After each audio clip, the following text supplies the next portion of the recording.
Hello everyone, नमस्कार। बहुत बहुत स्वागत है आप सभी का एकेएस सिविल एकेडमी के इस ऑनलाइन यूट्यूब चैनल पर, जहां मैं आप सभी से मिल रही हूं न्याय बैच के अंतर्गत।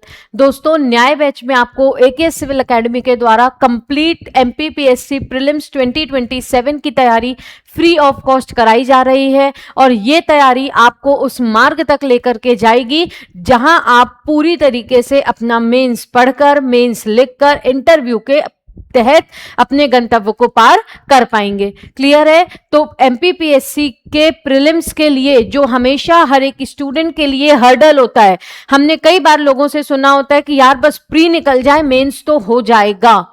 क्यों? क्योंकि प्रीलिम्स हमारे हाथ में नहीं होता। कब तक? जब तक हम उसकी प्रकृति नहीं समझ सकते। प्रकृति मतलब कि किस तरीके के सवाल आयोग पूछ सकता है, किस तरीके के सवाल अब तक पूछे गए हैं, किस टॉपिक से, किस सब टॉपिक से पूछे गए हैं और कौन से सवाल हैं जो भविष्य में बन सकते हैं। क्लियर है? और लेकिन उन सभी क्वेश्चंस को कवर किया है हमने इस न्याय बैच में।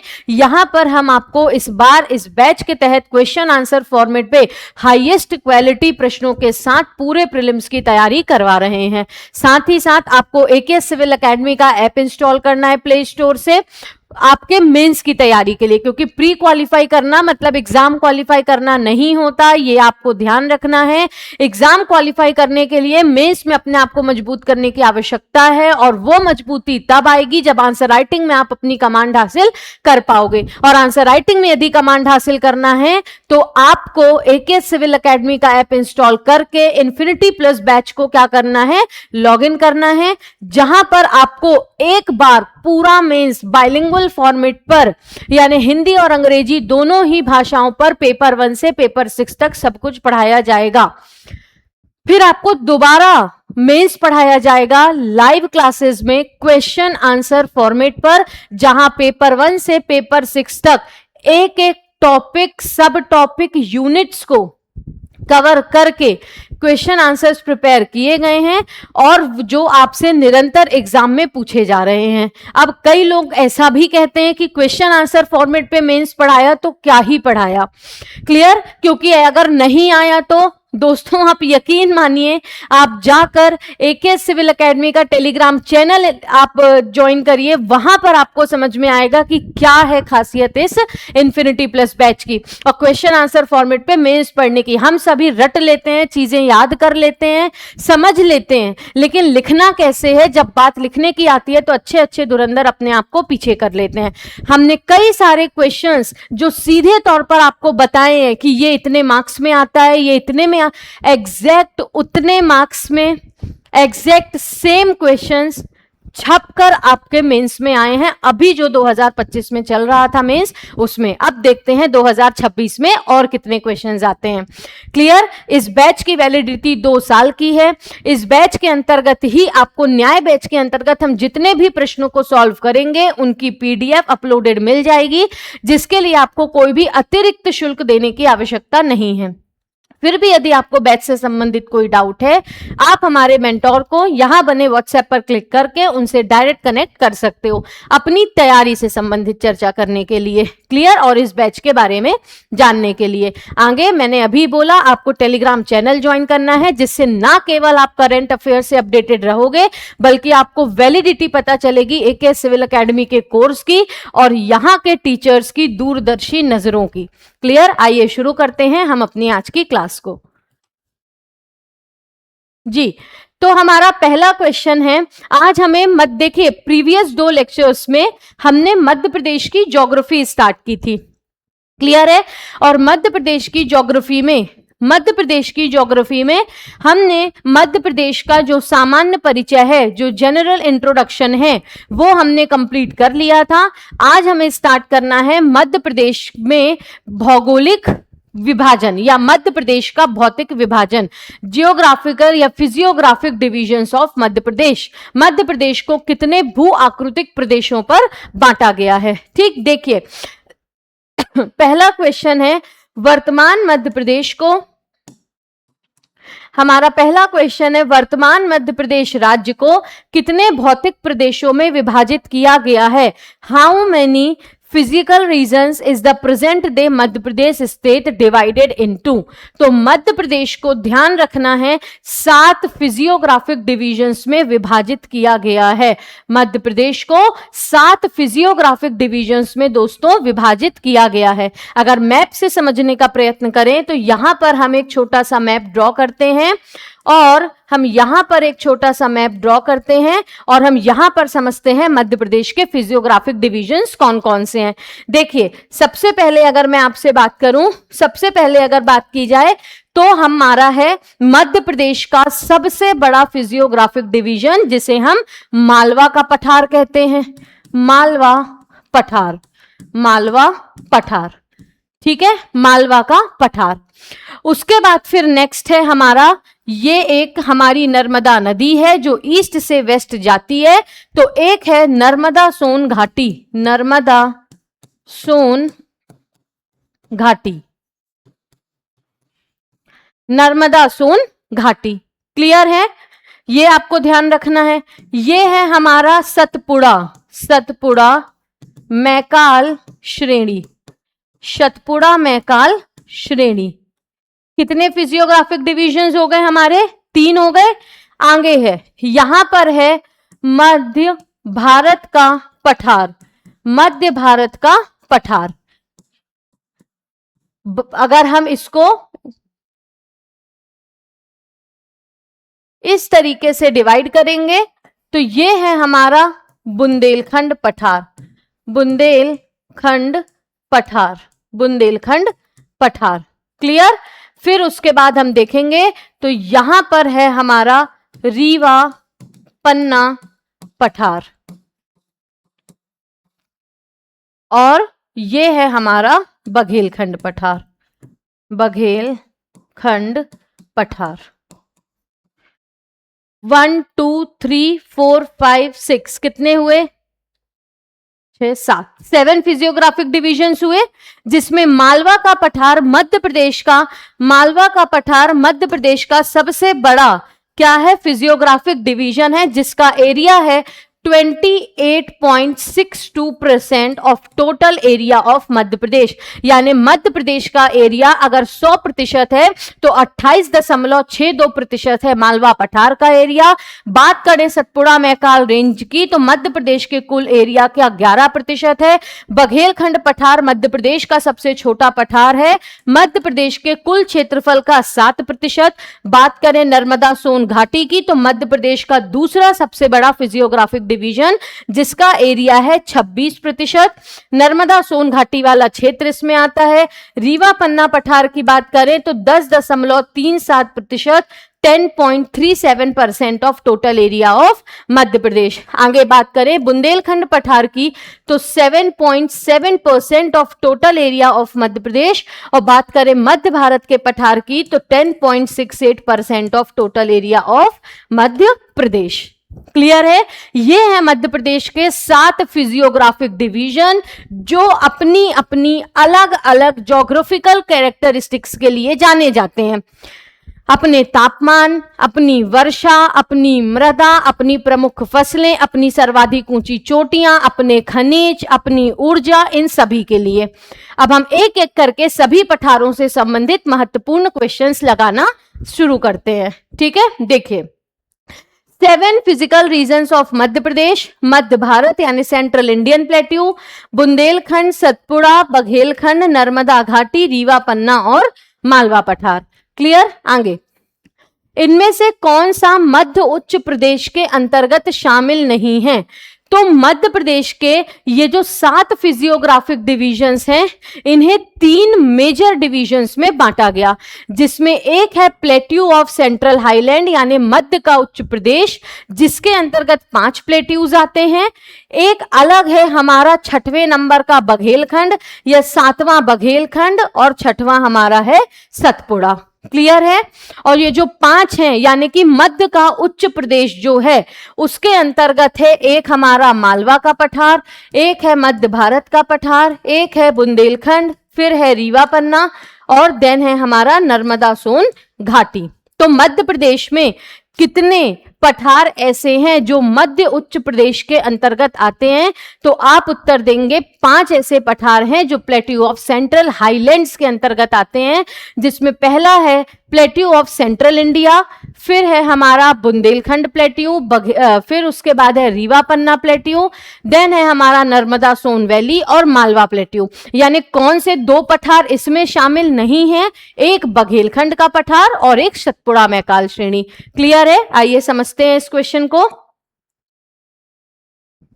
तो सेंट्रल इंडियन प्लेट्यू शामिल है, मालवा का पठार भी शामिल है, बुंदेलखंड पठार भी शामिल है, लेकिन बघेलखंड पठार इसमें शामिल नहीं है। ठीक है, ये देखिए यहां पर आपको फ्लोचार्ट के माध्यम से समझाया गया है बहुत ही अच्छे तरीके से। आप इस फ्लोचार्ट का प्रयोग अपने मेंस में यदि करेंगे, जहां सीधा क्वेश्चन उठा के पूछा जाता है, 7 मार्कर में अगर पूछ रहा है तो बस यही पूछा जाएगा कि इस पर्टिकुलर फिजियोग्राफिक डिवीजन की आप हमें इंपॉर्टेंस या फिजिकल कैरेक्टरिस्टिक्स बताइए। अदरवाइज आपसे अगर 10 मार्कर में पूछा जा रहा है तो बोला जाएगा मध्य प्रदेश की भूगर्भिक संरचना का विस्तार पूर्वक विवरण दीजिए। तो विस्तार पूर्वक विवरण देते समय अगर आप इस फ्लोचार्ट का प्रयोग करेंगे then you will receive the maximum marks. ठीक है, क्योंकि ऐसे फ्लोचार्ट जो होते हैं वो चेकर की, इवेल्युएटर की आंखों में, हमारे आंसर में और भी ज्यादा क्लैरिटी लाते हैं। ठीक है, ध्यान रखना, वो इतने से ही पता लगा लेते हैं कि जो आंसर लिख रहा है स्टूडेंट वो कितने पानी में है या उन्हें कितना नॉलेज है। ठीक, आगे देखिए, मध्य प्रदेश के पश्चिमी भाग में सबसे बड़े भौतिक भूभाग के रूप में किस पठार का विस्तार पाया जाता है? ठीक है, तो सीधा बोलूं तो यहां पर आपसे मध्य प्रदेश के सबसे बड़े फिजियोग्राफिक डिवीजन के बारे में बात पूछी जा रही है। ठीक है, तो मध्य प्रदेश का सबसे बड़ा फिजियोग्राफिक डिवीजन मैंने क्या बताया अभी? मालवा का पठार। तो what is the answer? Malwa plateau. Clear? Malwa plateau के बारे में कुछ महत्वपूर्ण चीजें जान लेते हैं। आइए यहां पर देखते हैं, इस तरीके से हम पहले यहां पर ये बनाते हैं और फिर देखते हैं मालवा पठार के बारे में महत्वपूर्ण बातें। हाँ जी, तो इसका एरिया कितना है? बात करूं मैं मालवा के पठार की तो इसका area 28.62% of total area of Madhya Pradesh है। यानी कि मध्य प्रदेश के कुल क्षेत्रफल का 28.62%। ठीक, आगे देखेंगे यहां पर कि अच्छा इसके अंतर्गत कौन कौन से क्षेत्र शामिल होंगे, क्या ये बताने की आवश्यकता है? सिंपल सी बात है, मालवा के सभी डिस्ट्रिक्ट्स। ठीक, तो यहां पर भी मैं लिख देती हूं कि संपूर्ण मालवा के जिले, चाहे वो मंदसौर हो, चाहे वो नीमच हो, इंदौर हो, धार हो, झाबुआ हो, ये सभी किसके अंतर्गत शामिल है दोस्तों? ये सभी शामिल हैं मालवा के पठार के अंतर्गत। ठीक, अब हम इसकी अगर बात करें, अच्छा एक चीज और कि कभी कभी हमसे पूछ लिया जाता है कि ये जो मालवा का पठार है तो ये मालवा का नाम किसके नाम पर पड़ा? तो हम सब ने ये तो पढ़ लिया कि मालवा को मालवा नाम औलिका डायनेस्टी ने दिया, लेकिन मालवा ही क्यों पड़ा? क्योंकि राजस्थान में एक मालव ट्राइब रहती थी, एक मालव जाति रहती थी या मालव जनजाति रहती थी, जो सिकंदर के आक्रमण या अलेक्जेंडर के इन्वेजन के कारण राजस्थान से उठ के मालवा वाले क्षेत्र पर आकर रहने लगी थी। उस मालव ट्राइब के नाम पर ही मध्य प्रदेश में मालवा का नाम मालवा पड़ा। ठीक है, इस पठार की जो ढाल है, इस पठार की जो स्लोप है, वो नॉर्थ ईस्ट की तरफ है, नॉर्थ ईस्ट की तरफ। यानी इस पठार की जो ढाल है वो कुछ इस प्रकार देखने के लिए मिलती है, यानी कि नॉर्थ और ईस्ट की तरफ। ठीक, आगे देखेंगे अगर बात करें यहां पे प्रमुख सॉइल कौन सी मिलती है, तो काली मृदा। यहां पे प्रमुख काली मृदा का विस्तार मिलता है, इसीलिए इसे कपास क्षेत्र भी बोला जाता है, प्रमुख गेहूं क्षेत्र भी बोला जाता है और सोयाबीन क्षेत्र भी। ये फसलें यहां पर काफी अधिक मात्रा में होती हैं because of fertile black soil. ठीक है, ब्लैक सॉइल की अधिकता। अच्छा, ब्लैक सॉइल का निर्माण कैसे हुआ? डेक्कन ट्रैप की चट्टानों या सबसे पहले जो ज्वालामुखी गतिविधियां हुई, जो वॉल्केनिक इरप्शंस हुए, उसकी वजह से जो लावा आकर जमीन पर गिरा वो सॉलिडिफाई हो गया। सॉलिडिफाई होने के बाद उससे बनी बेसाल्ट चट्टानें, और बेसाल्ट चट्टानों के निरंतर इरोजन और वेदरिंग की वजह से जिस मिट्टी का निर्माण हुआ उस मिट्टी का नाम है काली मिट्टी, यानी कि ब्लैक सॉइल। क्लियर है इतनी बातें? तो ब्लैक सॉइल जानी जाती है कॉटन के लिए, that's why Indore is known as cotton capital of the state. गेहूं के लिए that's why Malwa is known at wheat basket of Madhya Pradesh. Soya state, Madhya Pradesh को सोया स्टेट बोलते हैं, सोयाबीन प्रोडक्शन की वजह से। रीजन हमने पढ़ा था वेस्टर्न मालवा। ठीक, आगे देखिए, सॉइल का काम हो गया। बात करें अगर वर्षा की, अगर हम बात करें यहां पर वर्षा की, तो यहां पर रेनफॉल कितनी होती है दोस्तों? तो देखिए, मालवा पठार के ईस्ट साइड में जो मालवा का पठार है, तो जो ईस्टर्न मालवा है और वेस्टर्न मालवा है, वहां पर हमें रेनफॉल में थोड़ा थोड़ा फर्क देखने को मिलता है। बात करें अगर पूर्वी मालवा की, तो रेनफॉल 75 से 125 सेंटीमीटर तक होती है। वहीं अगर बात करें हम पश्चिमी मालवा की, तो रेनफॉल 25 नहीं, बेसिकली 50 से 75 सेंटीमीटर तक होती है। ठीक है, क्लियर है? अब यहां पर आपसे क्लाइमेट यदि पूछा जाएगा तो ध्यान रखना है, यहां पर टेम्परेट क्लाइमेट पाया जाता है। टेम्परेट क्लाइमेट का मतलब है समशीतोष्ण जलवायु, और समशीतोष्ण जलवायु का मतलब है कि गर्मी में ना तो बहुत गर्मी और सर्दियों में ना तो बहुत सर्दी। ठीक, यहां की जो जलवायु है वो कैसी है? समशीतोष्ण प्रकार की है, यानी कि गर्मी में ना तो बहुत गर्मी होती है और सर्दियों में ना तो बहुत ज्यादा सर्दी होती है। इसीलिए because of this favourable climatic conditions, यहां पर इंडस्ट्रियों से, हम बात करें इंडस्ट्रीज की, हम बात करें रेल कनेक्टिविटी की, हम बात करें ट्रांसपोर्टेशन की, हम बात करें क्रॉप प्रोडक्शन की, सब कुछ मालवा में बहुत ही उत्तम श्रेणी का होता है। क्यों? Because of its favourable climatic conditions. जहां का क्लाइमेट फेवरेबल नहीं है वहां तो वैसे भी क्रॉप भी खत्म, ट्रांसपोर्टेशन भी खत्म, और इंडस्ट्रीज का तो सवाल ही नहीं है। क्यों ईस्टर्न मालवा, क्यों हमारे ईस्टर्न मध्य प्रदेश में या बघेलखंड वाले क्षेत्र पर जो हैवी इंडस्ट्रीज हैं वो इस्टेब्लिश्ड नहीं है? तो उनके पीछे यही कारण काम करते हैं। लैंड टेरेन कैसा है, वहां का क्लाइमेट कैसा है, वहां पर रेनफॉल कैसी है, ये सारी चीजें। इसीलिए फॉरेस्ट बेस्ड इंडस्ट्रीज बस का विकास हुआ है बघेलखंड क्षेत्र में, उसके अलावा कोई भी मेजर टेक्निकल इंडस्ट्रीज का विकास नहीं हुआ है। ये आपको ध्यान रखना है। मालवा के क्लाइमेट को फाहियान का नाम आप सबने सुना होगा, चाइनीज ट्रेवलर हैं, उन्होंने मालवा की जलवायु के लिए कहा था कि मालवा की जो जलवायु है वो विश्व में सर्वश्रेष्ठ जलवायु है। बात करें हमने मालवा या हम इंदौर, जो मालवा पठार के अंतर्गत स्थित सबसे बड़ा महानगर है, उसके बारे में हमने पढ़ा। इसे ही मध्य प्रदेश की खेल राजधानी कहते हैं, इसे ही मध्य प्रदेश की कमर्शियल कैपिटल कहते हैं, इसे ही मध्य प्रदेश की स्पोर्ट्स कैपिटल कहते हैं, और सब कुछ। मालवा को मध्य प्रदेश में गेहूं की डलिया कहकर भी हम जो है तो क्या करते हैं, सुशोभित करते हैं कि मालवा को मध्य प्रदेश की गेहूं की डलिया कहा जाता है। बात करूं अगर इसके निर्माण की, तो कैसे हुआ है? दक्कन ट्रैप की बेसाल्ट चट्टानों के अपर्दन मतलब कि इरोजन से। ठीक, ध्यान रहेगी। तो उसके अपर्दन से इसका निर्माण हुआ।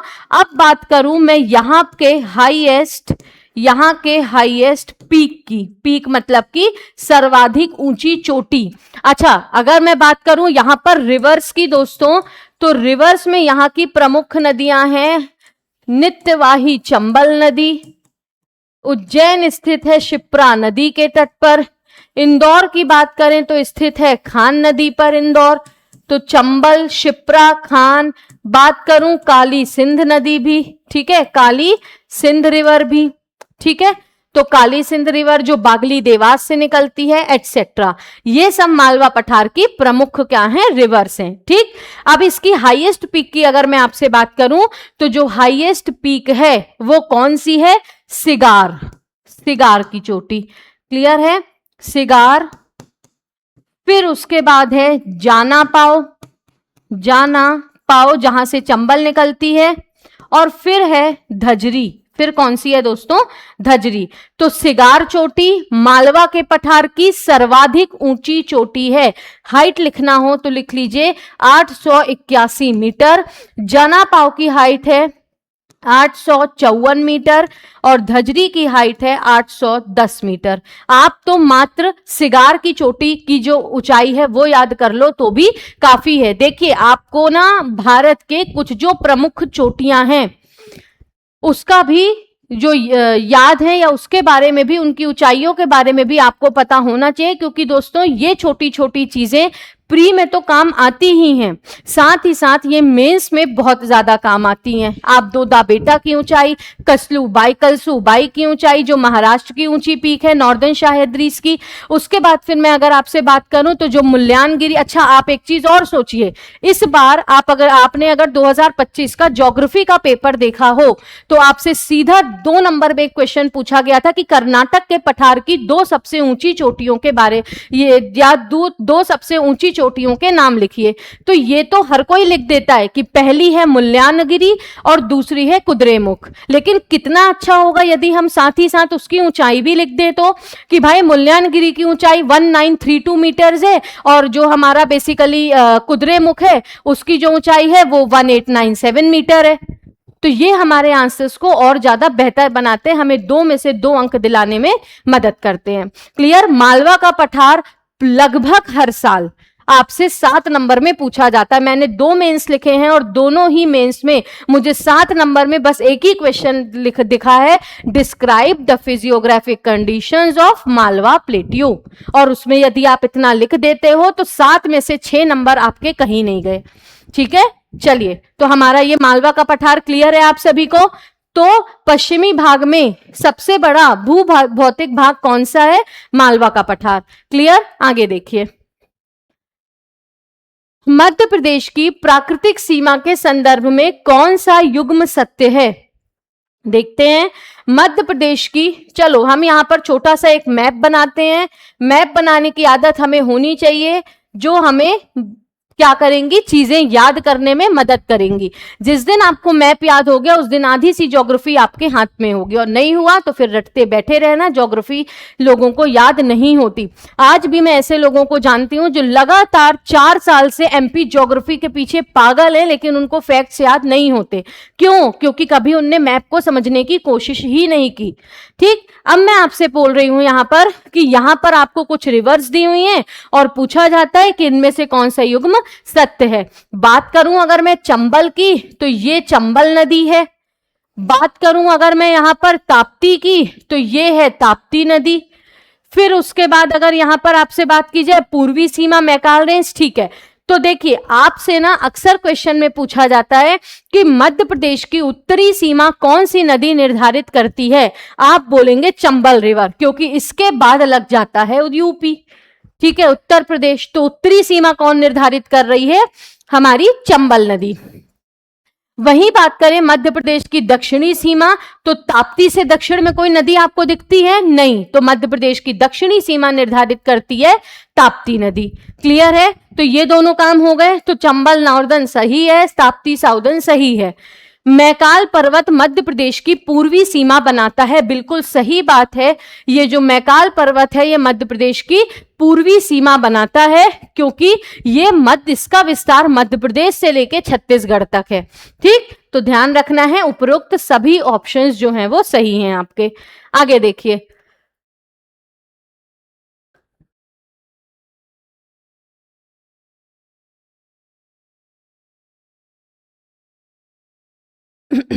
मध्य प्रदेश के उत्तर मध्य भाग में किस पठार का विस्तार मिलता है, मध्य प्रदेश के नॉर्थ सेंट्रल पार्ट में किस भाग का किस पठार का हमको क्या मिलता है, विस्तार। तो बात करूं यदि मध्य प्रदेश के मैप की तो मध्य भारत का पठार मैंने क्या बोला था, ये मालवा का पठार है और ये है, ऐसे नहीं, एक सेकेंड,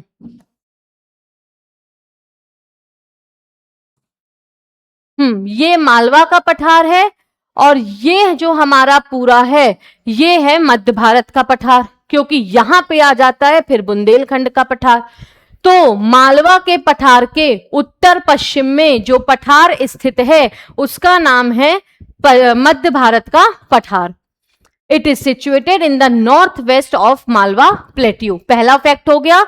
तो अब यहां पर आपसे पूछा जा रहा है कि मध्य प्रदेश के नॉर्थ सेंट्रल पार्ट में कौन से पठार का विस्तार मिलता है, तो आप आंसर देंगे कि यहां पर हमें मध्य भारत के पठार का विस्तार मिलता है, क्योंकि बुंदेलखंड पठार जो है वो तो ऐसे ईस्ट में है ना, इस साइड को आपने मध्य प्रदेश में देखा होगा तो पन्ना, छतरपुर से होता हुआ निवाड़ी, दतिया, टीकमगढ़ इस तरीके से कुछ जाता है, ठीक। और सेंट्रल पार्ट में कौन सा पठार हमें देखने के लिए मिलता है, मध्य भारत का पठार। तो क्या होगा यहां पर उत्तर, मध्य भारत का पठार। कुछ महत्वपूर्ण बातें जान लें मध्य भारत के पठार के बारे में। देखिए, बात करूं मैं एरिया की तो 10.68% of total area of Madhya प्रदेश, ठीक। उसके बाद यहां पर आपको ध्यान रखना है इसका स्लोप कैसा है, तो इसका स्लोप भी कैसा है, नॉर्थ ईस्ट की तरफ। इसकी भी जो ढाल है वो नॉर्थ ईस्ट की तरफ है। दोस्तों पूछी जाती है पठारों की ढाल किस ओर है, ये पूछा जाता है, जिसमें प्रमुख पठारों का तो आपको आवश्यक तौर पर ध्यान रखना है। तो एरिया, फिर इसका स्लोप कितना है ये भी ध्यान रखना है। ये कहां स्थित है, तो नॉर्थ वेस्ट ऑफ मालवा, ठीक। इसके ईस्ट में बुंदेलखंड का पठार स्थित है, और इसके वेस्ट में बूंदी और अरावली हिल्स का विस्तार मिलता है। बूंदी एंड अरावली हिल्स, दोनों ही हिल्स राजस्थान में है, तो बूंदी हिल्स राजस्थान और अरावली हिल्स राजस्थान। तो मध्य प्रदेश के उत्तर मध्य भाग में जिस पठार का विस्तार मिलता है वो मध्य भारत का पठार है।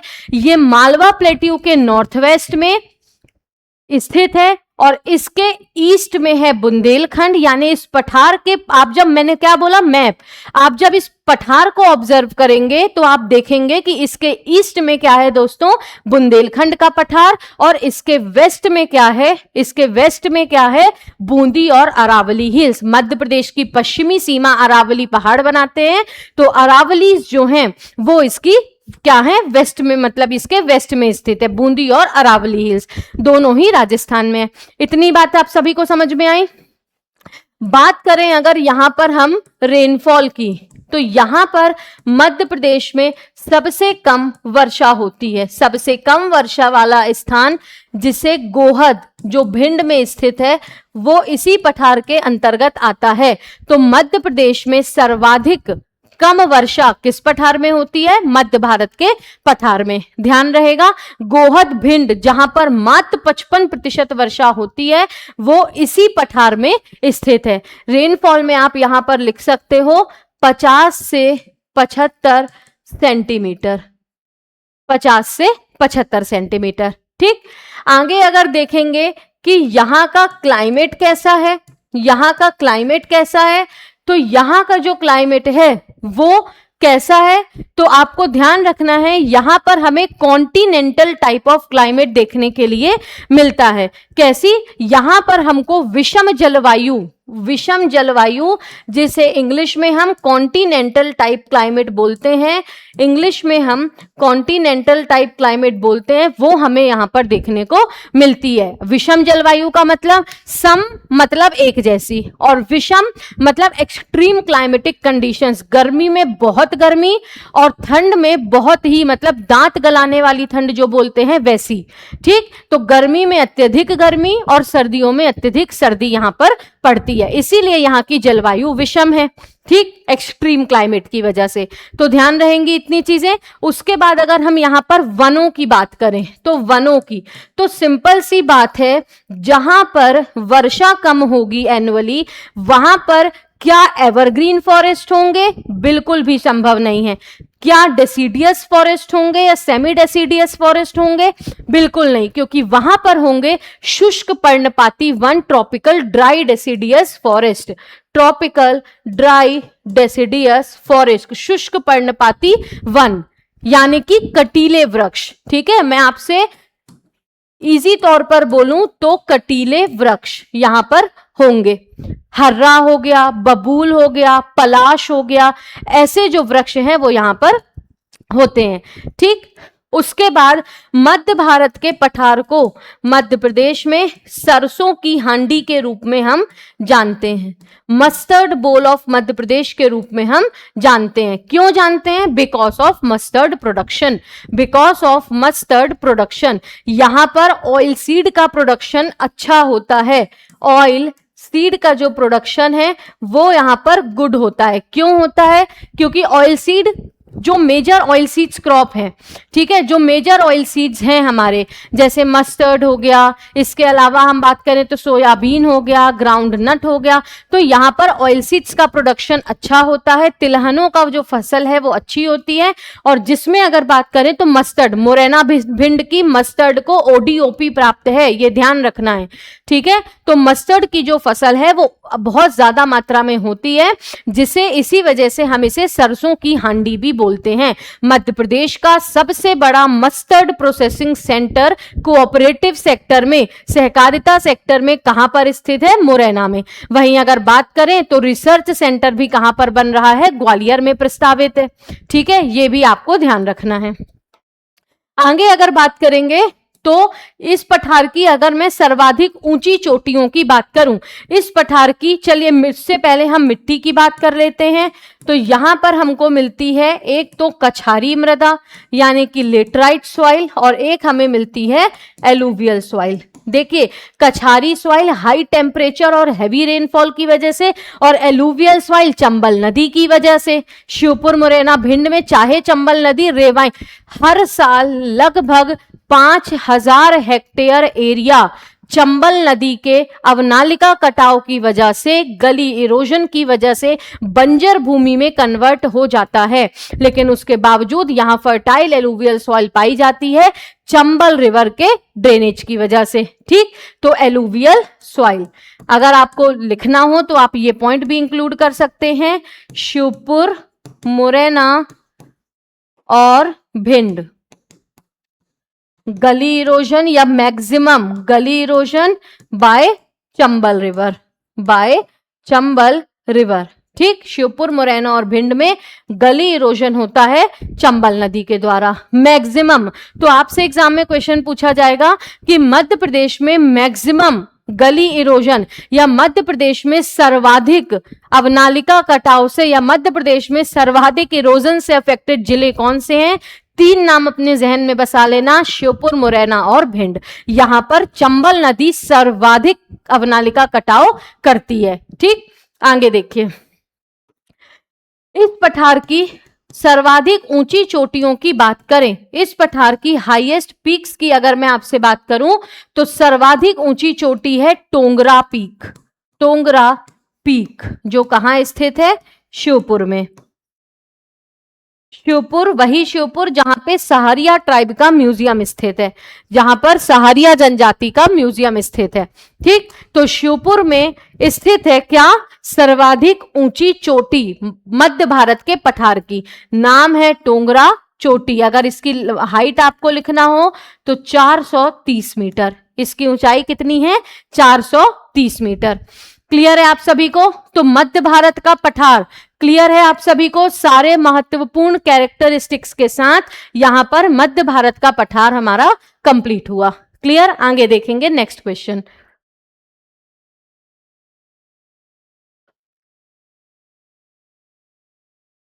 तो northern central part of Madhya प्रदेश यहां पर लिखा हुआ है, इस पठार के उत्तर मध्य भाग में स्थित है बुंदेलखंड का पठार। अच्छा, यहां पर उत्तर मध्य भाग में आपसे बोला जा रहा है, किसमें? उत्तर मध्य भाग में।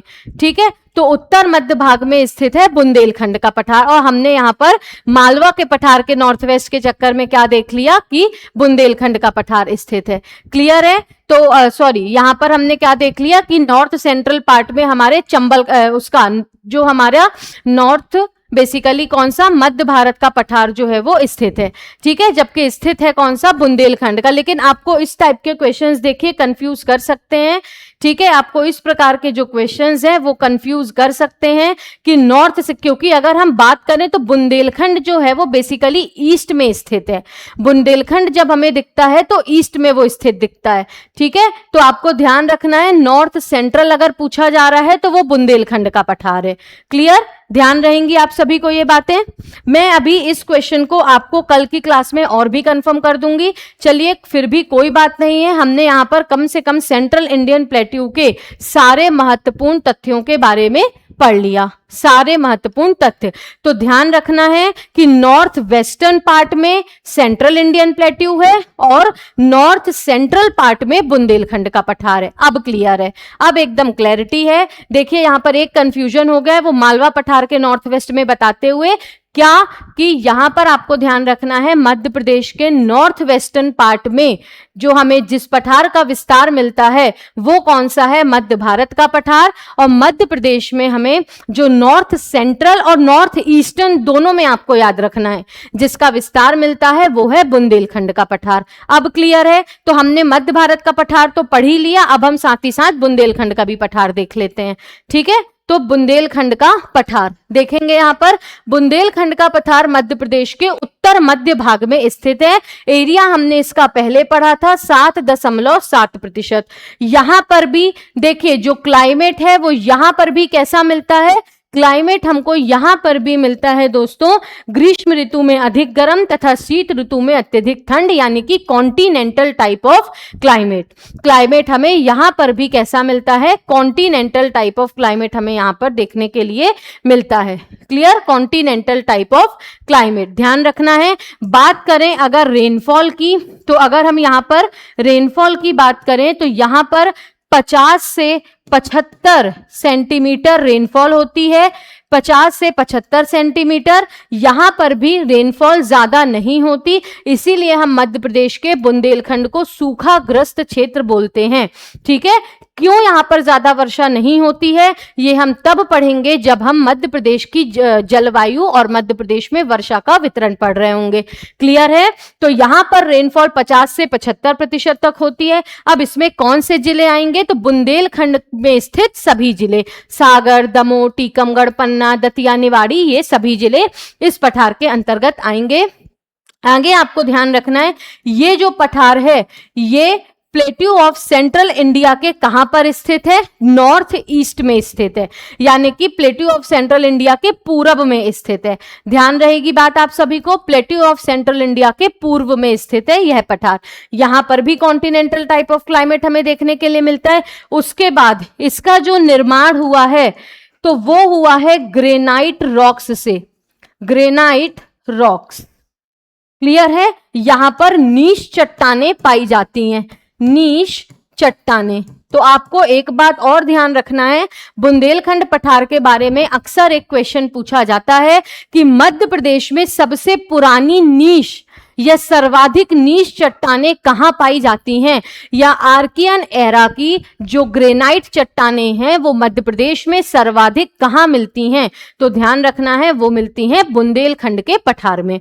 यहां पर हमें मिश्रित मिट्टी यानी कि मिक्स्ड सॉइल देखने के लिए मिलती है, मिक्स्ड सॉइल यानी कि लाल, काली और पीली मिट्टी।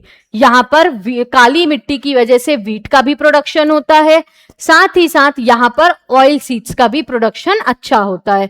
ठीक है, हाँ राइस का प्रोडक्शन ज्यादा नहीं होता। क्यों? क्योंकि राइस के लिए चाहिए 100 सेंटीमीटर या उससे अधिक वर्षा, और यहां तो 75 के आसपास सेंटीमीटर ही वर्षा जो है वो होती है। अब बात आती है बुंदेलखंड के पठार के सर्वाधिक ऊंची चोटी की, तो इसकी हाईएस्ट पीक है सिद्ध बाबा।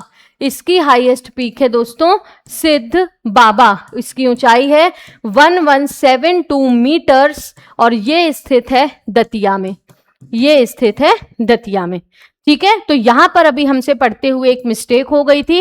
वो मिस्टेक ये थी कि हम मालवा पठार के चक्कर में उसे नॉर्थ वेस्ट समझकर हमने उसे नॉर्थ सेंट्रल पार्ट समझ लिया और हमने मध्य भारत का पठार उसे मान लिया। जबकि आपको ध्यान रखना है, कभी भी क्वेश्चन आए तो आपको ध्यान रखना है मध्य प्रदेश के नॉर्थ वेस्ट पार्ट में जो है वो क्या स्थित है, मध्य भारत का पठार, और नॉर्थ सेंट्रल और नॉर्थ ईस्टर्न पार्ट में स्थित है बुंदेलखंड का पठार। अब क्लियर है? आई होप आप मेरी इस गलती को माफ कर देंगे। हमने दोनों ही पठारों के बारे में बहुत अच्छे से चीजें पढ़ ली हैं। ठीक है, तो नॉर्थ सेंट्रल और eastern Bundelkhand, north western central India plateau, Malwa plateau के बारे में सब कुछ क्लियर है। आगे देखिए, मध्य प्रदेश में स्थित मालवा पठार के पूर्वोत्तर में, है ना, पूर्वोत्तर में किस विस्तार, कौन से जो पठार का विस्तार पाया जाता है? तो किसका पाया जाता है? सेंट्रल इंडिया, मध्य प्रदेश में मध्य भारत का जो पठार है वो कहां स्थित है? वो हमारे मालवा प्लेट्यू के नॉर्थ ईस्ट में स्थित है। क्लियर है? मालवा प्लेट्यू के नॉर्थ ईस्ट में। आगे देखेंगे हम यहां पर, ये हमारा मध्य प्रदेश है। ठीक है, ये हमारा मध्य प्रदेश है, ये मालवा प्लेट्यू है, और ये है हमारा कौन सा? Central Indian plateau. ठीक है, तो ध्यान रखना है ये नॉर्थ ईस्ट में स्थित है। अगर ओवरऑल मध्य प्रदेश की बात करें तो नॉर्थ वेस्ट, और अगर हम मालवा प्लेट्यू की बात करें तो नॉर्थ ईस्ट में स्थित है। तो अब आप सभी को क्लियर है? देखिए, मैं फिर से आपको बता देती हूं सारे पठारों के बारे में। ये दो क्वेश्चंस के बीच में थोड़ा सा कंफ्यूजन हो गई है, पर आपको परेशान नहीं होना, क्योंकि वो कंफ्यूजन मैं अब क्लियर कर रही हूं। गलती हम आम इंसानों से ही होती है, शायद इतने लेक्चर्स में ये मेरी पहली गलती है, जो मैं उम्मीद करती हूं आप सभी माफ कर देंगे।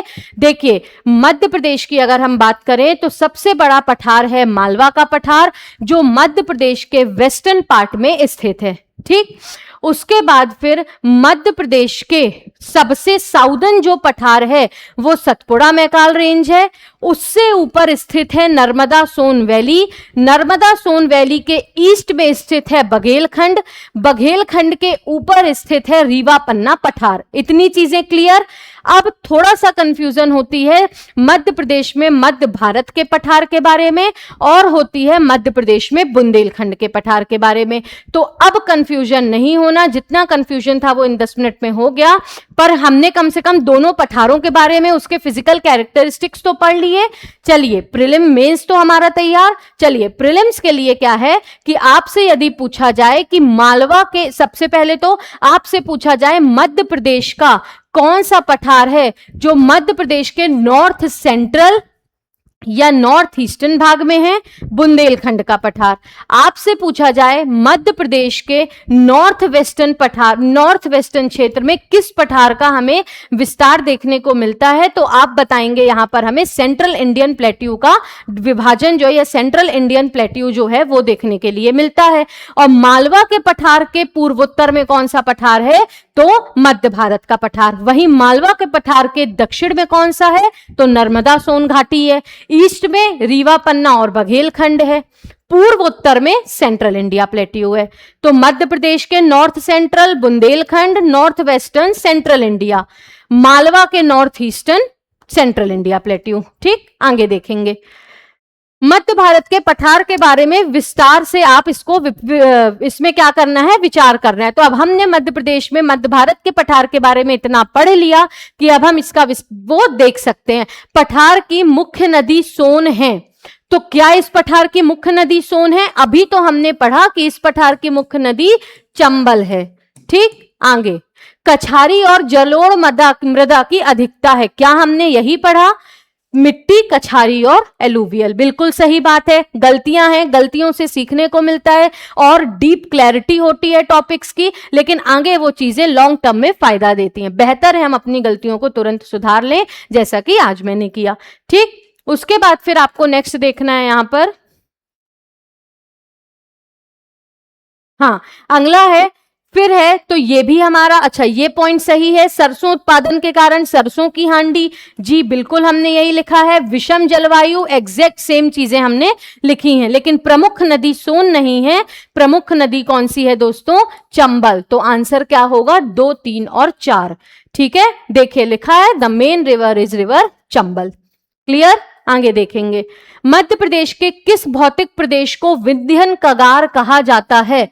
मध्य प्रदेश के किस भौतिक प्रदेश को हम विंध्यन स्कारप्लैंड भी कहते हैं? तो कौन सा रीजन है मध्य प्रदेश का? वो है रीवा पन्ना का पठार। कौन सा दोस्तों?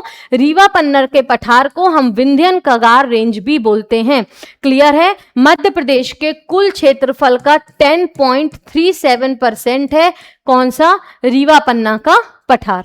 क्लियर है? रीवा पन्ना का पठार मध्य प्रदेश के कुल एरिया के 10.37% है।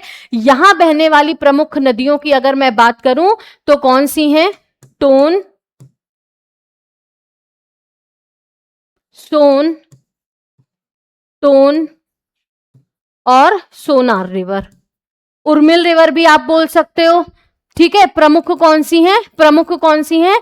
सोन नदी, टोन नदी, टोन की सहायक नदियां, सोन की सहायक नदियां, वो सब इस रीजन पर बहती हैं। ध्यान रखना है, यहां पर हमें फर्टाइल रेड येलो सॉइल देखने के लिए मिलती हैं, जो यहां पर चावल के उत्पादन को क्या करती हैं? मतलब कि पॉसिबल करती हैं, क्योंकि यहां पर जो रेनफॉल है वो भी हमें 75 से लगभग 120-100 सेंटीमीटर के आसपास देखने के लिए मिल जाती है। ठीक, अब इसी पठार में विंध्याचल माउंटेन्स की सबसे ऊंची चोटी स्थित है। इसी पठार में विंध्यंस की हाईएस्ट पीक स्थित है। कौन सी? कलमूर पर्वत। कलमूर पर्वत, जिसे हम गुडविल भी बोलते हैं। क्लियर? जिसे हम गुडविल भी बोलते हैं या सद्भावना चोटी भी बोलते हैं, जो कहां स्थित है? दमोह के संग्रामपुर में। दमोह के संग्रामपुर में। क्लियर? जिसकी हाइट है 752 मीटर। जिसकी हाइट है 752 मीटर। क्लियर? मध्य प्रदेश में रीवा पन्ना का जो पठार है, मध्य प्रदेश में रीवा पन्ना का जो पठार है, ध्यान रखना है, उस पठार में विंध्याचल माउंटेन रेंजेस की सबसे ऊंची चोटी, क्लियर, द हाईएस्ट पीक, अब इसकी तो सबसे ऊंची चोटी होगी, साथ ही साथ ओवरऑल विंध्यंस का विस्तार जहां जहां पे है, तो विंध्यंस की सबसे ऊंची चोटी जिसे हम गुडविल पर्वत भी बोलते हैं, वो दमोह के संग्रामपुर में मिलती है। दमोह के संग्रामपुर में मिलती है। इसका निर्माण विंध्यन शैल समूह के अपरदन से हुआ है। यहां पर प्रमुख खनिज डायमंड और लाइम स्टोन आते हैं। डायमंड और लाइम स्टोन। अब पन्ना वाला जो क्षेत्र है वो थोड़ा बुंदेलखंड में भी आ गया, और रीवा पन्ना पठार के अंतर्गत प्रमुख जिले कौन से हैं? रीवा हो गया, सतना हो गया, पन्ना हो गया, सीधी हो गया, ये सारे रीवा, सतना, पन्ना, ये जो इंपॉर्टेंट 3 डिस्ट्रिक्ट्स हैं, ये किस में आते हैं? हमारे रीवा पन्ना पठार में। इसीलिए यहां पर सीमेंट इंडस्ट्रीज का विस्तार हुआ। आपसे पूछा जाता है कि मध्य प्रदेश में सर्वाधिक सीमेंट इंडस्ट्रीज का विकास यहां पर क्यों हुआ? क्योंकि यहां पर लाइमस्टोन हमको मिलता है। क्या मिलता है? लाइमस्टोन मिलता है। क्लियर है आप सभी को इतना? तो यहां पर हमें लाइमस्टोन मिलता है, जिस वजह से सतना में सीमेंट इंडस्ट्रीज का विस्तार हुआ। हमें यहां पर डायमंड जैसे खनिज भी जो हैं वो मिलते हैं। उसके बाद फिर अगर बात करें कि यहाँ की जलवायु है, तो यहाँ गर्मी में ठीक ठाक गर्मी पड़ती है, सर्दियों में यहाँ पर बहुत ज्यादा सर्दी देखने के लिए मिलती है। बात करें यहाँ पे इंपॉर्टेंट सॉइल की, तो यहाँ पर भी मिक्स्ड सॉइल पाई जाती है। गेहूं का उत्पादन भी होता है, चावल का भी उत्पादन होता है, ऑयल सीड्स और कोर्स ग्रेन का भी उत्पादन होता है। क्लियर? प्रमुख खनिज लाइमस्टोन और डायमंड मैंने आपको यहां पर बता दिए। क्लियर है? इंपॉर्टेंट रिवर्स की बात करें तो टोन है, सोन है, बीहड़ है, बिछिया है, महान है, ये सारी रिवर्स यहां पर फ्लो होती हैं। ठीक, आगे देखेंगे तो रीवा पन्ना का पठार 10.37% एग्जैक्ट है। विंध्य शैल समूह के अपर्दन से विंध्यन कगारी या स्कारप्लैंड भी कहा जाता है। क्लियर?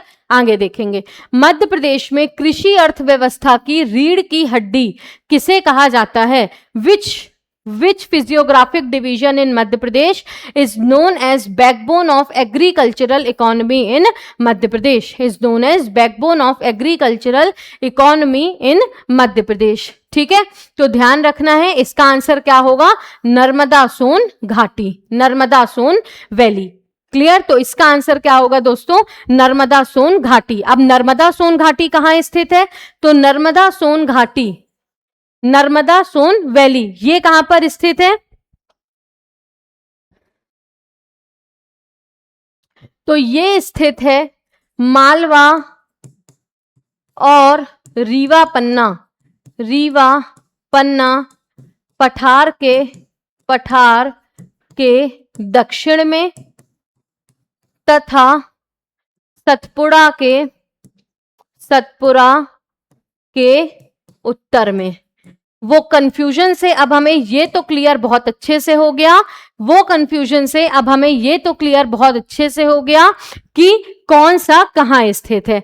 ये अगर मैं बात करूं मध्य प्रदेश की तो ये है ये है हमारा मालवा और ये है रीवा पन्ना। यहां पर स्थित है नर्मदा नदी। तो अगर बात करें तो नर्मदा सोन वैली स्थित है मालवा प्लेट्यू के किसमें, साउथ वेस्ट में। और यहां से अगर बात या सीधा अगर बोलूं तो नर्मदा सोन वैली के नॉर्थ वेस्ट में स्थित है मालवा पठार और नॉर्थ ईस्ट में स्थित है हमारी रीवा पन्ना प्लेट्यू, ठीक। और इसके साउथ में स्थित है ये पूरा सतपुड़ा मैकाल रेंज, ठीक है, ध्यान रखना है। यहां पर हमें कौन कौन सी जो सॉइल्स हैं वो पाई जाती हैं, तो यहां पर डेक्कन ट्रैप, धारवड़ और विंध्यन रॉक ग्रुप्स। कौन कौन से, डेक्कन ट्रैप, धारवड़ और विंध्य शैल समूह की जो चट्टानें हैं वो पाई जाती हैं। डेक्कन ट्रैप, धारवड़ और विंध्य शैल समूह की चट्टानें यहां पर पाई जाती हैं, यानी कि नर्मदा सोन वैली में। नर्मदा सोन वैली के पश्चिम में गेहूं की फसल बहुत अच्छे से होती है, पूरब में हमारे चावल की फसल बहुत अच्छे से होती है और मध्य भाग में जो जायद क्रॉप्स होती हैं, जो सीजनल क्रॉप्स होती हैं, जैसे हो गया कुकुम्बर हो गया, इसके अलावा पंपकिन हो गया, वाटरमेलन हो गया, मस्कमेलन हो गया, इन सब की जो कल्टीवेशन है वो काफी अच्छा यहाँ पर होता है नर्मदा सोन वैली में। क्लियर है आप सभी को। यहां पर ट्रॉपिक ऑफ, यानी कि ये कहां पर स्थित है, ट्रॉपिक ऑफ कैंसर जो राज्य के मध्य से गुजरती है, उसके गुजरने की वजह से यहां पर ठंडियों में तो ठीक ठाक ठंडी पड़ती है, लेकिन गर्मियों में यहां पर अत्यधिक गर्मी देखने के लिए मिलती है, ठीक है, ध्यान रखना है आपको इतनी बातें। आगे देखिए, इस घाटी का निर्माण दक्कन ट्रैप चट्टानों तथा धारवाड़ और वृंद क्रम की चट्टानों से हुआ है। 26% एरिया है, पढ़ लिया हमने। मालवा और रीवा पन्ना पठार के दक्षिण और सतपुड़ा के उत्तर, यही एग्जैक्ट पढ़ा, यानी अब हमारे दिमाग में क्लैरिटी पूरी तरीके से आ चुकी है, ठीक है। आगे देखिए, नेक्स्ट है नर्मदा सोन घाटी के बारे में विचार करिए। कर लेते हैं विचार। क्षेत्रफल 26% सही है। सिंध, पार्वती, शिप्रा नदियां यहां प्रवाहित होती हैं। गेहूं, चूना, गन्ना का उत्पादन अच्छा खासा होता है। तो इसमें हम देखते हैं कि हमको क्या बताना है कि इसमें से कौन सा सही है। तो पहला बिल्कुल सही है, तीसरा भी बिल्कुल सही है, लेकिन दूसरे की अगर मैं बात करूं तो यहां पर तो नर्मदा सोन घाटी, ये पूरा नर्मदा वैली क्षेत्र है, यहां शिप्रा, पार्वती, चंबल की सहायक नदियां कहां से आ जाएंगी, इसीलिए हमारा जो सेकंड वाला है वो गलत है। सही कौन सा है, केवल 1 और 3 प्रमुख नदियां नर्मदा और उनकी सहायक नदियां हैं, ठीक। आगे देखिए, राजपीपला सतपुड़ा पर्वत के किस भाग में स्थित है। दोस्तों, सतपुड़ा मैकाल श्रेणी की अगर मैं बात करूं तो सतपुड़ा मैकाल श्रेणी मध्य प्रदेश का सबसे दक्षिणी भाग है। क्लियर, मध्य प्रदेश का सबसे सदर्न फिजियोग्राफिक डिवीजन है।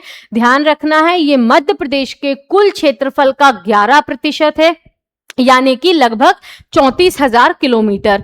यहां पर डेक्कन ट्रैप और साथ ही साथ जो हमारे गोंडवाना रॉक समूह हैं उसकी चट्टानें पाई जाती हैं। इसीलिए जो मध्य प्रदेश में कोल रीजन्स हैं उन्हें 2 भाग में बांटा गया है, एक सेंट्रल इंडियन कोल रीजन, एक सतपुड़ा कोल रीजन, क्योंकि सतपुड़ा क्षेत्र में भी काली मिट्टी गोंडवाना क्रम की चट्टानें देखने के लिए मिलती हैं और सतपुड़ा क्रम में हमें छिछली काली मिट्टी भी देखने के लिए मिलती है। तो यहाँ पर गेहूं का भी उत्पादन होता है, ठीक है, कोयला उत्पादन भी होता है, चावल का उत्पादन भी होता है, क्योंकि रेनफॉल भी यहाँ पर अच्छी होती है। नर्मदा सोन वैली की बात करें, सतपुड़ा मैकाल श्रेणी की बात करें और बघेलखंड प्लेट्यू, इन सभी जगह रेनफॉल अच्छी होती है। क्लियर, ये आपको ध्यान रखना है। क्लियर है, इतना आप सभी को ध्यान रखना है। रीवा पन्ना पठार में मिश्रित मिट्टी मिलती है, लेकिन रेनफॉल अच्छी होने की वजह से चावल भी होता है यहाँ पर, साथ ही साथ गेहूं और अन्य जो हमारी क्रॉप्स हैं वो भी होती हैं, ठीक है। तो अब यहां पर जो सतपुड़ा मैकाल श्रेणी है दोस्तों, इसे हम 3 भागों में डिवाइड करते हैं, ठीक। ठीक है। सतपुड़ा मैकाल श्रेणी को हम 3 भागों में डिवाइड करते हैं। ये हमारी मान लीजिए सतपुड़ा श्रेणी है, तो पश्चिमी सतपुड़ा जिसका हमें विस्तार गुजरात और मध्य प्रदेश में देखने के लिए मिलता है, मध्य सतपुड़ा जिसका विस्तार हमें मध्य प्रदेश और महाराष्ट्र में देखने के लिए मिलता है, और पूर्वी सतपुड़ा जिसका विस्तार हमें मध्य प्रदेश और छत्तीसगढ़ में देखने के लिए मिलता है। ठीक है, क्लियर है आप सभी को इतना। अब यहां पर अगर हम बात करें सतपुड़ा मैकाल रेंज की, तो यहां पर है मैकाल, फिर है महादेव, फिर है कालीभीत, अखरानी, बड़वानी,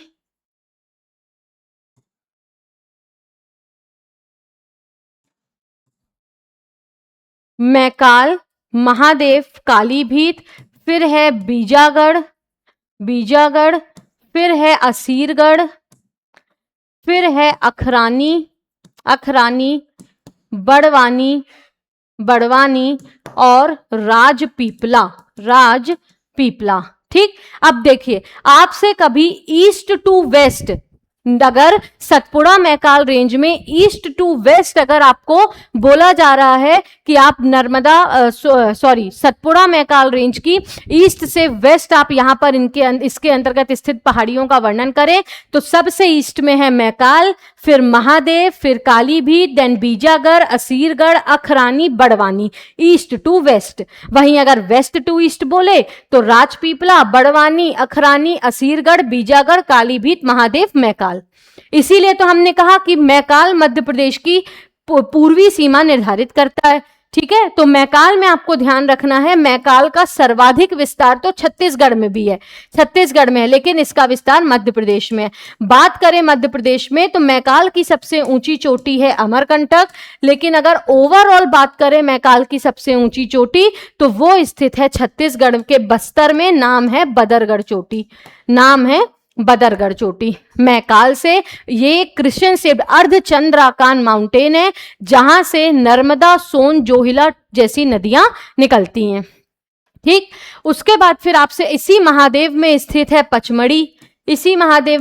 है पचमढ़ी, यही महादेव पर ही स्थित है धूपगढ़, जो कि मध्य प्रदेश की सबसे ऊंचा या फिर जो मध्य प्रदेश की सर्वाधिक ऊंची चोटी है, धूपगढ़ 1350 मीटर।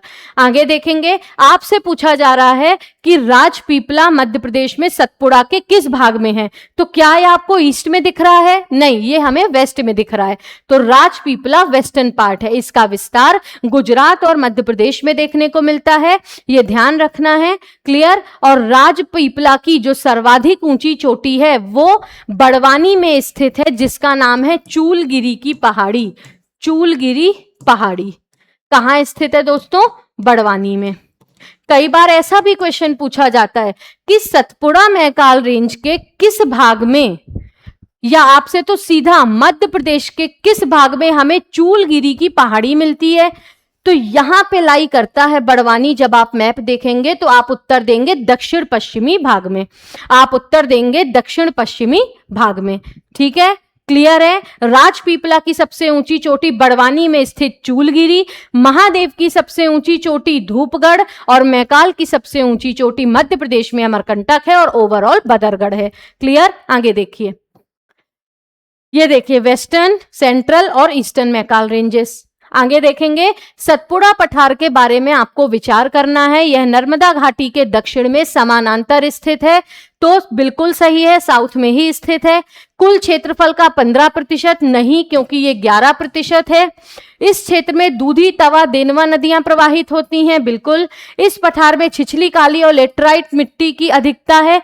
चलिए देखते हैं यहां पर कौन सा सही है, 1, 3 और 4। 2 क्यों सही नहीं है? क्योंकि 11% भाग पर है। क्लियर। आगे, बघेलखंड पठार मध्य प्रदेश में किस भाग पर स्थित है? बात करें अगर बघेलखंड पठार की, तो इसके बारे में कुछ बहुत ज्यादा चीजें तो हम नहीं पढ़ते। बघेलखंड पठार के बारे में आपको याद रखना है कि ये मध्य प्रदेश का सबसे छोटा भू आकृतिक प्रदेश है। ये मध्य प्रदेश का स्मॉलेस्ट क्या है दोस्तों? ये मध्य प्रदेश का स्मॉलेस्ट फिजियोग्राफिक डिवीजन है, जिसका एरिया मध्य प्रदेश के कुल क्षेत्रफल का 7% है, जिसका एरिया मध्य प्रदेश के कुल क्षेत्रफल के 7% है। क्लियर? ध्यान रखना है आपको। आगे यहां पर हमें गोंडवाना शैल समूह की चट्टानें जो हैं वो मिलती हैं। किसकी? गोंडवाना क्रम की। और इसी वजह से यहां पर मध्य प्रदेश का सबसे बड़ा कोयला क्षेत्र सोहागपुर शहडोल में स्थित है। तो जब हम कोयला क्षेत्र पढ़ेंगे, बहुत ही अच्छे से मैप्स के मैं माध्यम से आपको समझाऊंगी कि मध्य प्रदेश में कौन से 2 कोयला क्षेत्र हैं, उसके अंतर्गत कौन कौन से आते हैं, सबसे मोटी कोयला परत कहां से मिलती है, सबसे ज्यादा डेंसिटी कहां की है, कोल गैस कहां से मिलती है, कौन सी इंडस्ट्रीज को मोनोपोली दी गई वहां से कोल गैस एक्सट्रैक्ट करने की, सब कुछ। फिलहाल के लिए आपको ध्यान रखना है कि मध्य प्रदेश में ईस्टर्न पार्ट में या बघेलखंड प्लेट्यू में सर्वाधिक गोंडवाना क्रम की चट्टानों का विस्तार पाया जाता है, और गोंडवाना क्रम पर 99.99% कौन सा खनिज मिलता है? कोल मिलता है। मध्य प्रदेश का सबसे बड़ा कोयला क्षेत्र इसी पठार में स्थित है, नाम है सोहागपुर। वहीं बात करें सबसे मोटी कोयला परत, तो वो सिंगरौली। मध्य प्रदेश में सिंगरौली को मध्य प्रदेश की ऊर्जा राजधानी भी कहा जाता है। ध्यान रखना है, इस पठार में सर्वाधिक रेवेन्यू कलेक्शन एनर्जी जनरेशन से ही होता है। मैं बात करूं तो कोयले से ही होता है। क्लियर है आप सभी को इतना? इसका विस्तार सीधी, सिंगरौली, शहडोल, उमरिया इन जगहों पर देखने के लिए मिलता है। यहां पर जो हमारा बेसिकली क्लाइमेट है वो रीवा पन्ना पठार जैसा ही है। गर्मी में बहुत गर्मी नहीं पड़ती, लेकिन ठंड में बहुत ही अत्यधिक ठंड पड़ती है। आप रात में 10 बजे के बाद यदि बाहर या अपने छत में खड़े हो जाएं तो आपके फेस पर ओस जमना तय है। ठीक है, मैं ये नहीं बोल रही हूं कि आप बर्फ बन जाओगे, पर ओस से आपका चेहरा पूरी तरीके से गीला हो जाएगा। लिटरली आप इस बात को मानिए, मैं वहीं की हूं, मैं बहुत अच्छे से इस चीज को जानती हूं। ठीक है, तो ये आपको ध्यान रखना है। यहां प्रवाहित होने वाली प्रमुख नदियां हैं जोहिला नदी, ठीक है, जोहिला नदी, फिर उसके जिसमें Sanjay Gandhi thermal power plant स्थित है उमरिया के बिरसिंहपुर पाली में। फिर उसके बाद बनास है, गोपद है, जोहिला है, सोन है, ये यहाँ की प्रमुख नदियां हैं। यहाँ पर फर्टाइल रेड येलो सॉइल पाई जाती है, रेड येलो सॉइल, और लाल पीली मिट्टी में होने वाली प्रमुख फसल है चावल की। और फिर यहाँ पर तो रेनफॉल भी बहुत अच्छा है, लगभग 120 से 150% का। ठीक है, मध्य प्रदेश के दक्षिण पूर्वी भाग में रेनफॉल ज्यादा है, उत्तर पश्चिमी भाग में रेनफॉल कम है। वो क्यों है, किस वजह से है, सब कुछ पढ़ेंगे जब हम मध्य प्रदेश की रेनफॉल के बारे में पढ़ेंगे। ठीक है, आगे देखिए, बघेलखंड पठार के बारे में विचार करिए। 9% भाग है क्या? नहीं, 7% है। सोन, जोहिला, बनास, गोपद बिल्कुल सही है। इस पठार में चावल की खेती अधिक है, बिल्कुल सही है। तो पहला वाला गलत है, आगे के 2 और 3 सही हैं। आंसर क्या है? 2 और 3, क्योंकि एरिया कितना है? 7%। ठीक है, ध्यान रखना है। मध्य प्रदेश में प्रमुख रूप से किस प्रकार की चट्टानों का विस्तार पाया जाता है? तो मध्य प्रदेश में दोस्तों ध्यान रखिएगा, सभी प्रकार की चट्टानें मिलती हैं।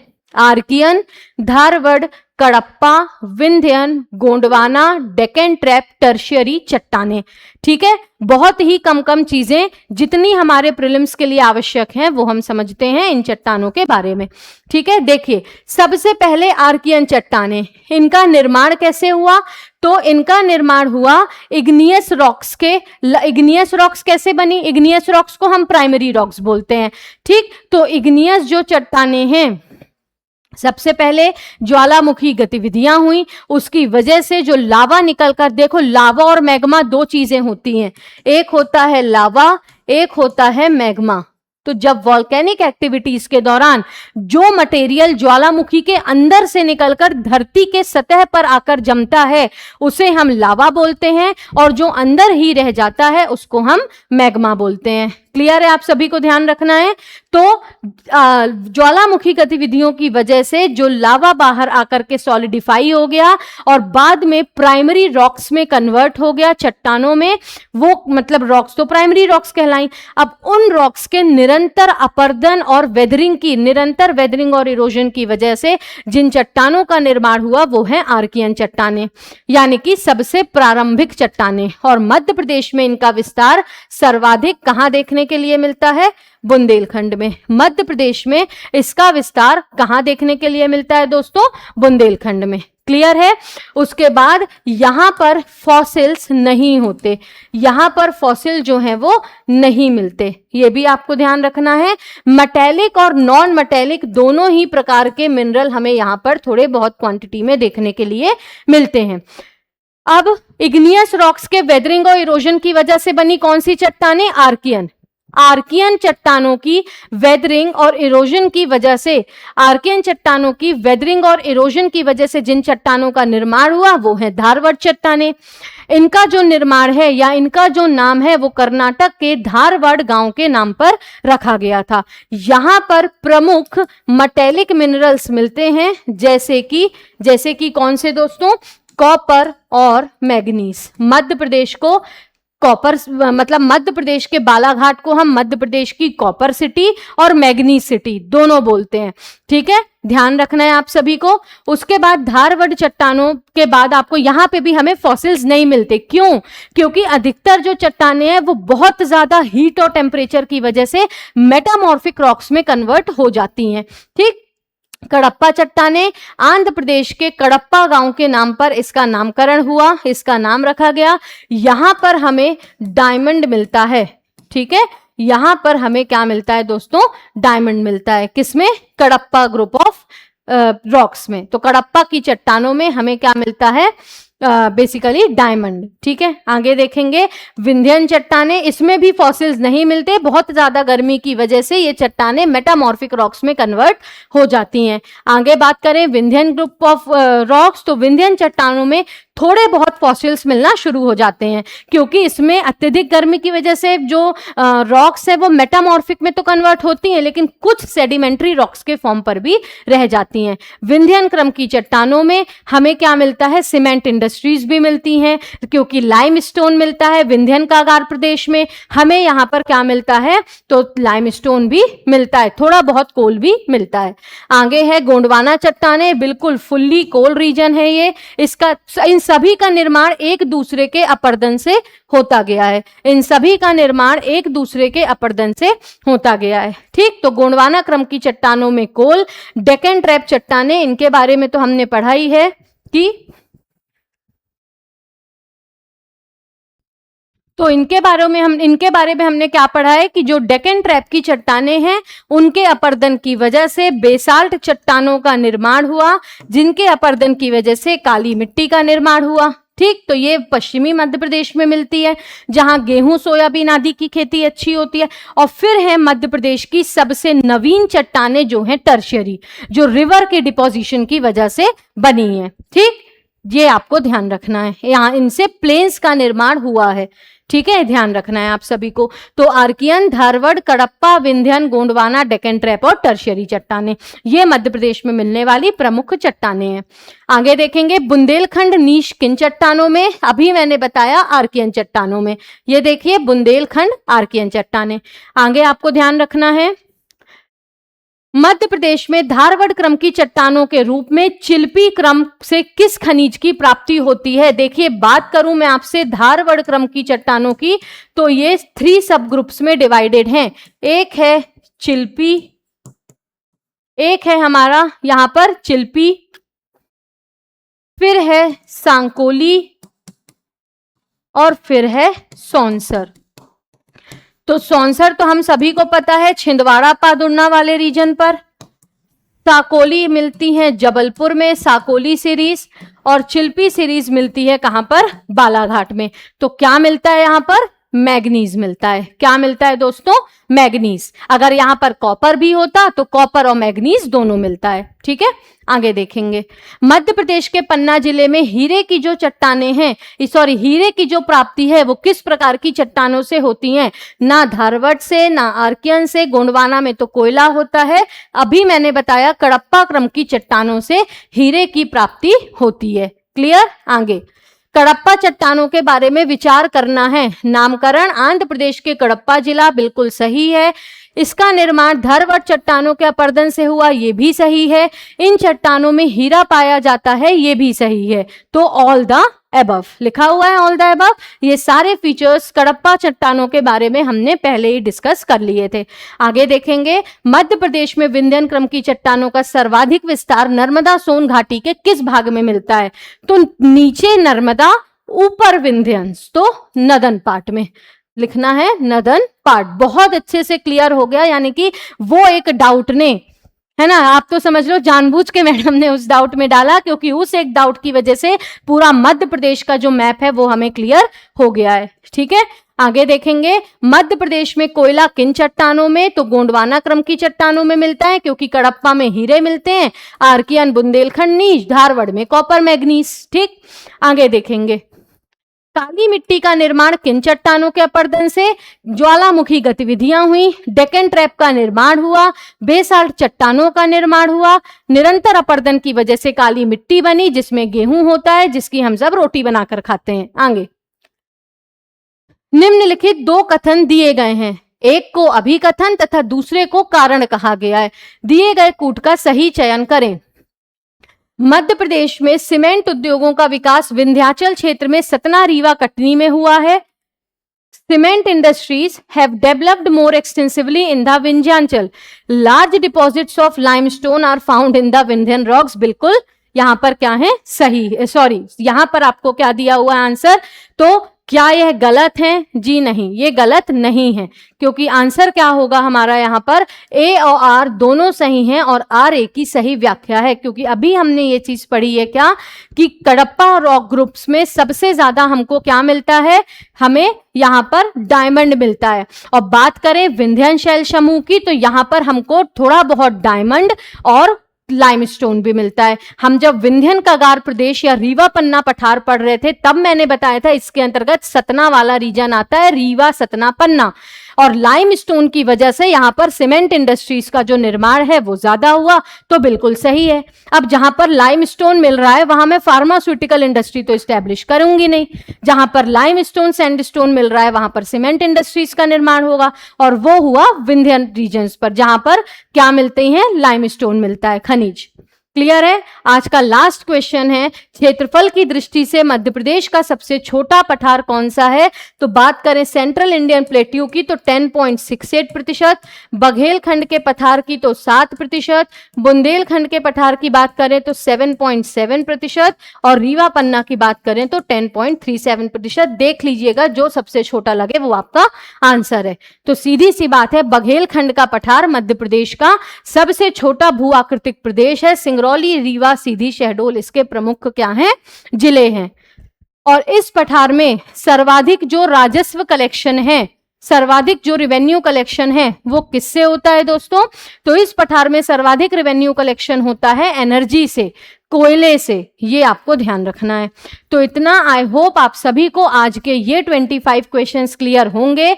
बस यहाँ पर हम एक क्वेश्चन में थोड़ा सा कंफ्यूज हो गए थे, बुंदेलखंड और मध्य भारत, लेकिन वो अब आप सुन लीजिए लेक्चर के लास्ट में कि वो जो है वो जानबूझ के आपके लिए जो डाउट है वो क्रिएट किया गया था, क्योंकि जब हम गलती से सीखते हैं तो हम और बेहतर तरीके से उस चीज को सीख पाते हैं। इसीलिए आपको थोड़ा सा ध्यान रखना है कि अब आप ये चीज कभी नहीं भूलोगे कि नॉर्थ वेस्ट में क्या है, मालवा के नॉर्थ ईस्ट में क्या है, और मध्य प्रदेश के नॉर्थ सेंट्रल और नॉर्थ ईस्टर्न में किस पठार का विस्तार है, नर्मदा के दक्षिण में क्या है, नर्मदा के उत्तर में क्या है, नर्मदा के उत्तर पूर्व में क्या है, नर्मदा के उत्तर पश्चिम में क्या है। अब आप ये कभी नहीं भूलोगे, ये मेरी गारंटी है।